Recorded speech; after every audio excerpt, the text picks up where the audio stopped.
The following podcast is brought to you by the new AT&T.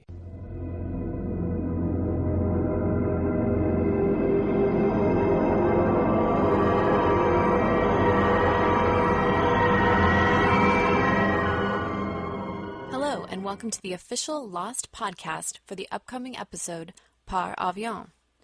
In today's installment, we'll catch up with co-executive producer Gene Higgins.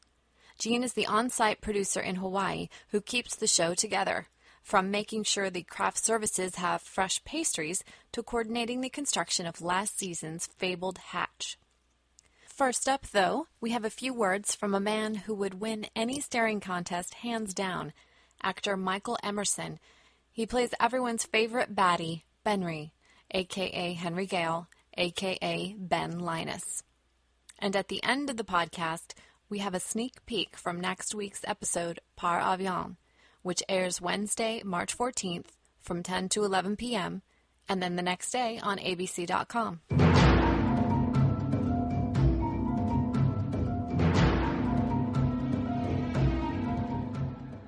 I've already given you a ticket off this island, Jack. What's it gonna cost me this time?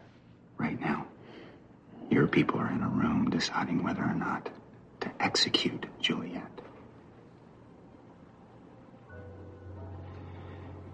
You're gonna stop it. Juliet doesn't care about you, Jack. Doesn't matter what she's done. No matter what you think. She's one of us. The crew is not fearful of me. I think they like me. They're always very friendly to me. But they are also a very respectful crew as well. And I think they see if I have this certain kind of a faraway look in my eye, that they just don't talk to me as much as they might otherwise do. The reaction I get on the street from fans has been sort of consistently formal and fearful, I think. But it's fearful with a hint of delight in it. You know, like the TSA lady at the airport goes, "Oh, you, I hate you. Oh, you," but she's trying to, she wants to touch me also. So I think people are delighted to be frightened, and they like the people that can scare them. Have you ever given any of the fans on the street the look, that blank, evil Ben look? No, because I think that would just start something. I'm clocked out. Classically trained, Michael Emerson has appeared in numerous Broadway productions. Still, the one playwright he keeps coming back to is Shakespeare. My guess on his favorite play? Macbeth. All of this led us to ask him, what exactly is it about Ben that he enjoys playing the most? I think the feeling of danger that permeates any scene that he participates in, or any place he is, there seems to be a charged subtext and something going on, something that should make everyone pay attention and beware. Hey, come on. Hey, move. Let's move. Hey, come on. What are you doing? Come on. Let's move it. Hippity hop. Let's move it. What's your problem? Come on. Hey!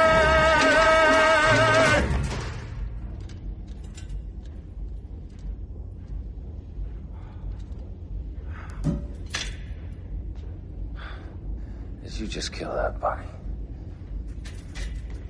I'm hoping that I don't have to work with bunnies ever again, because bunnies look so innocent and the audience feels so tenderly about them that you can seem nothing but beastly to be mean to them. And yet this bunny was mean to me. The bunny wouldn't play the scene with me. Nothing I did fazed the bunny. You'd have thought that the bunny would have died of terror, as he was supposed to do fictionally. But the bunny was unfazed, didn't even blink. There was nothing I could do to get a reaction out of the bunny. It was a very difficult scene work. Your heart's not gonna blow up, James. The only thing we put inside you was doubt.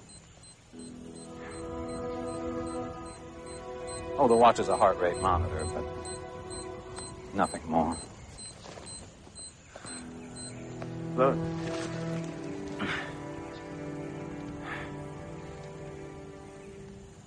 We gave him a sedative, not a pacemaker. How do I know that's the same bunny? That you can just paint an 8 on another one? You don't. Oh, Ben always has more cards than you think. He's always, I mean, haven't we seen that? That's almost his trademark, is that he's a step or two ahead or a layer or two deeper than anyone else that's playing the game. Of course, every card game needs a dealer, and that's where our next guest comes in. Co-executive producer Jean Higgins has been with the show since day one. Hi, this is Jean Higgins. I am the co-executive producer for Lost. What does that really mean? Because there's a lot of producers. I am the producer who is in charge of all the logistics and the budget and essentially the nuts and bolts side, the hard side of turning the scripts into the shows. So that means that I receive a script from the writers. We break it down. We talk about all the various elements. We bring in all the department heads. We discuss it. We discuss it, of course, with my partner in crime here, Jack Bender, who is in charge of all the creative aspects. And Jack and I, over the last 3 seasons, have found that we're a really good blend. So Jack will discuss the logistics with me, and I sometimes discuss creative with Jack, and it makes for a very good marriage. And I think between the two of us, we bring a pretty good show to the screen. I guess right now we'll talk about your day-to-day responsibilities and maybe at what point you receive the scripts. Like, kind of take us through if there is a typical day-to-day. Okay. Normal day for me starts between 6 and 6:30 in the morning, which is about the same time that the crew starts. I stay at the set till we get first shot, which is probably somewhere between 7:30 and 8, make it back to the office, go through all the morning's paperwork. Let's assume it's a day like today where we get an outline for an episode, so you sit down and you read the outline because that tells you what's going to be in the script that's coming, which is for the next show. So at any given time, we have 1 to 2 shows in various stages of prepping, one far out, one prepping to shoot next, the show shooting, and roughly 3 shows in post-production. So you have to keep track of all 5 or 6 shows at the same time. With regard to reading the outlines, we're very lucky in that we have terrific writers, and the outlines are very true to the scripts that come down the pike afterwards. So we can read an outline and go, okay, we're going to have to build a set for this. We need to find a new location for that. This looks like it requires a crane. Let's make sure we put it on hold. This we need to generate some video playback for if we've got a machine working or a television working. It's sort of all the bits and pieces, the big signposts that need more prep time you can get going on. I talk with casting to make sure that we've got, if they're recurring characters, that usually we have a heads up from the writers when they're first doing it. We put them on hold. But I'll call casting and say, okay, these are the actors that are going to be in the next script. Let's make sure that we put them on hold. As we get closer, we work out a schedule. We book the actors. I would say that quite a few of them come from the mainland. We have some very nice actors here in Hawaii, but the pool of actors is small, and especially in terms of the Koreans, for example, because we're shooting a Korean episode right now, we've pretty much used up everybody. Mm-hmm. So we can't have the same woman who played Jai Lee's mother playing another part. It would be just too confusing. So we're tending to go a little further afield for actors now. I see. And regarding the Korean scenes, flashbacks for Jin and Sun, how do you make Hawaii look like Korea? Well, for many of our flashbacks, not just Korea, we use what we call matte paintings so that we change the background. We'll put up a blue screen or a green screen, depending on what it is, and we will replace, for example, yesterday we had a skyline that was non-existent, but when you see the scene, when the audience sees the scene, that skyline will be all Korean buildings with Korean signage. So what happens if you get sick or want to take a vacation? Do you get to do that? You asked if I get sick or take a vacation. Yeah. I don't get sick. Getting sick is not allowed in the film business. Truly, what happens is if you get a cold or you tend to get the flu, it's really when you go on hiatus and the adrenaline level sort of diminishes in your body and you tend to relax, and all of a sudden that's when you get sick. I don't get sick during a season. I am a great believer in mind over matter, and it just doesn't happen. Okay. So other people can get sick. I don't get sick. There's too much in my head. Even though I will tell you, I have a phrase that I use with my assistant all the time. I make sure that she has copies or she knows the backup of everything. And I say, okay, this is for the proverbial, if I get hit by the truck, somebody needs to know this. So I always make sure that I'm backed up. Gotcha. So you have a team of people that you work with that Yes. could, if something were to happen. They would always know where it is. Yeah. So in general, how does the show change from outline to script to completion? You were saying that there isn't much difference between outline and script. From outline to script is very seamless. It's really quite wonderful. It just gets better. From the script to the show is really the challenge, because a lot of times they'll write things where I would say more often than not when I get an outline, I'll go, oh my God, they want us to do this. And it's, we pull it off. I'm a great believer in that the way to not work is to say, no, we can't do this. And the creative way is to figure out a way to say, yes, we will figure this out. I would say Snow in Buffalo being shot in Honolulu was one of the better ones. That was sort of fun because we had to sit down and go, where do we get that quantity of snow and what can we use that looks like Buffalo, New York? And our location manager, who is fabulous, found us these brick buildings which you could sell as, a piece of New York street. And then we got to thinking, well, where do we find quantities of ice like this with snow? So we all realized we're sitting here. It's a major port. Ports have refrigerator ships, and refrigerator ships require ice. So we sort of found the company that makes all the shaved ice.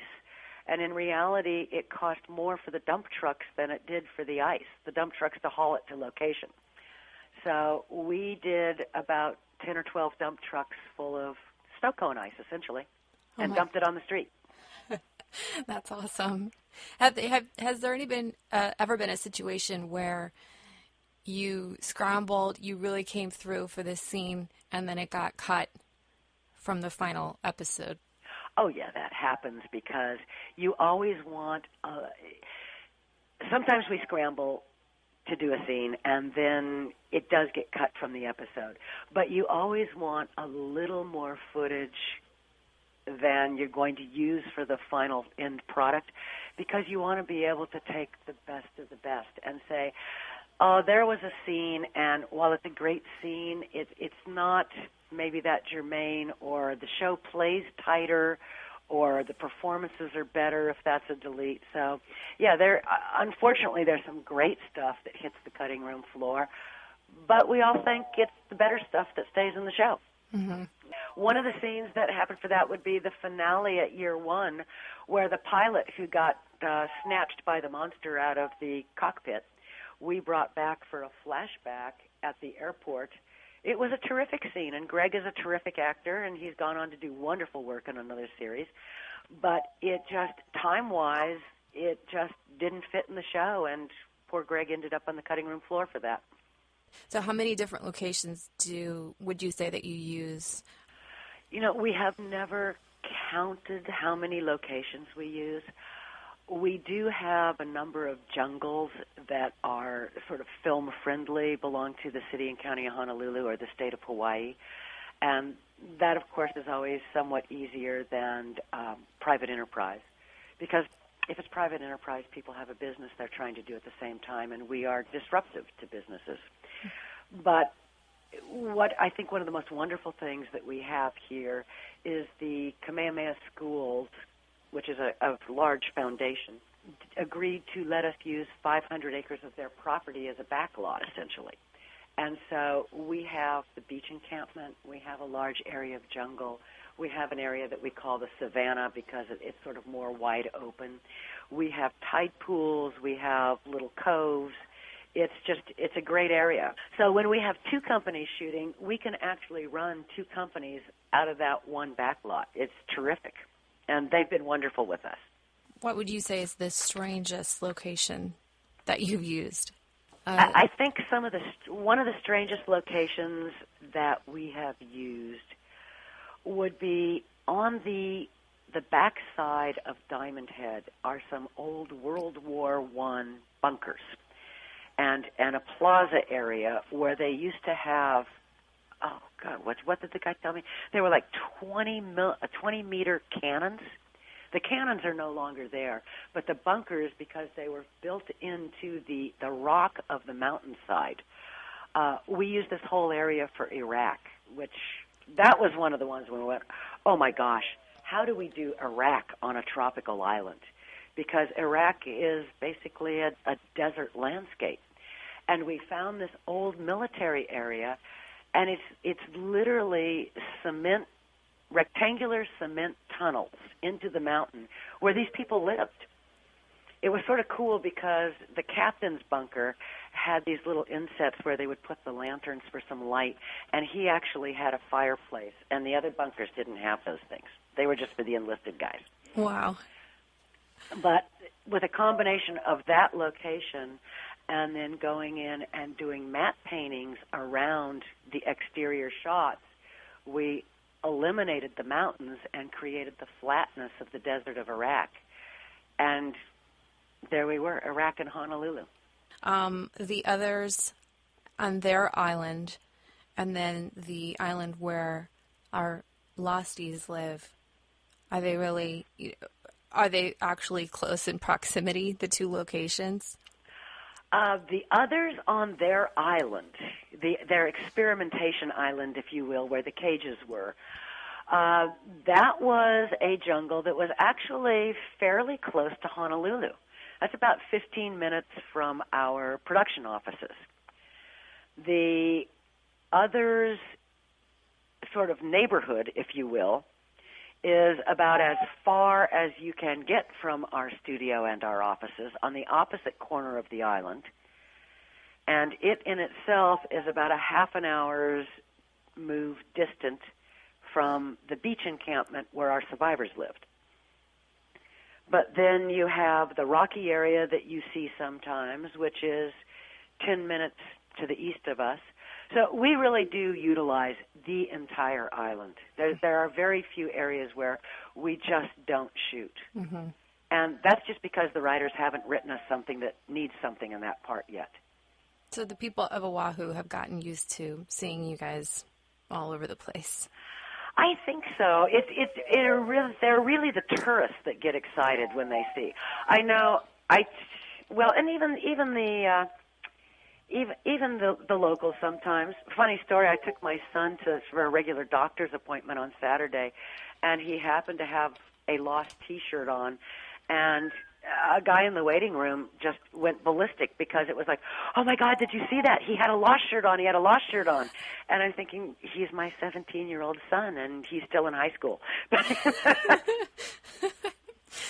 So that was a fun story. Do you have any fun on-set stories that you could share with our listeners about working on Lost?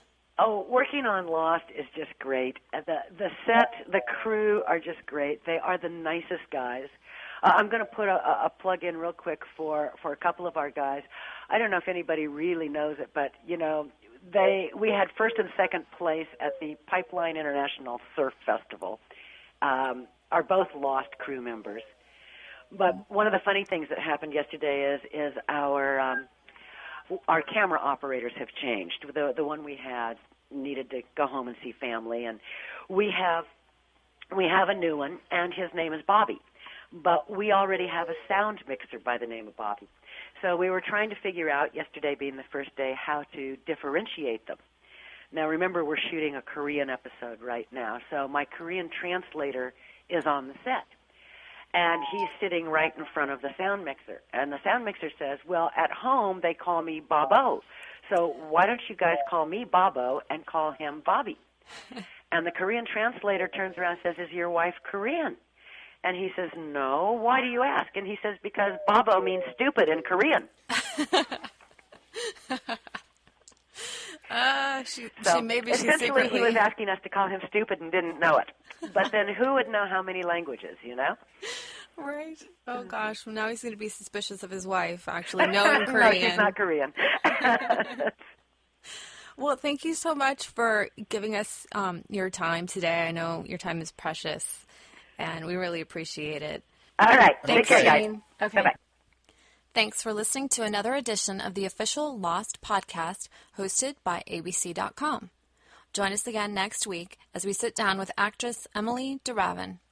Here now is a clip from next week's episode, Par Avion. That episode airs Wednesday, March 14th from 10 to 11 p.m., only on ABC. Okay, here we are. Not bad, eh? Not bad at all. What? You'll take your seat. We will begin with our first course, which is cereal. We have fresh fruit salad. Good morning. And morning yourself.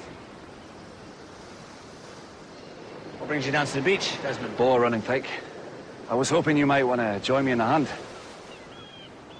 Oh, well, thanks for the invite, but as you can see, we're just about to begin a picnic. I think hunting might be a better way to spend your day, Charlie.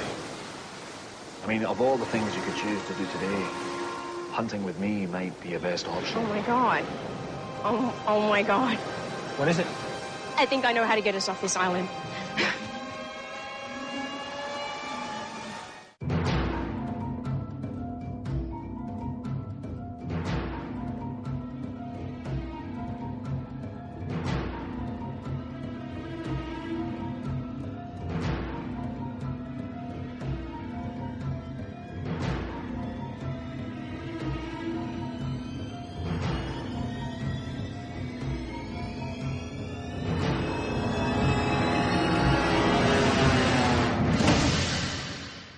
This is for Mac McKinney. Mac, your chance has passed to play professional ball, but you can live vicariously through Vince Young's rookie year. You've obviously seen how he plays. Now see how he lives with AT&T Home Turf. Just go online to attblueroom.com/sports for exclusive access into your favorite athletes' worlds. See inside Vince's home and check out the AT&T technology that keeps him connected. So that's Mac's world. For everyone who's not Mac, if we can deliver his favorite quarterback to him, we've got what it takes to deliver your favorite athletes to you.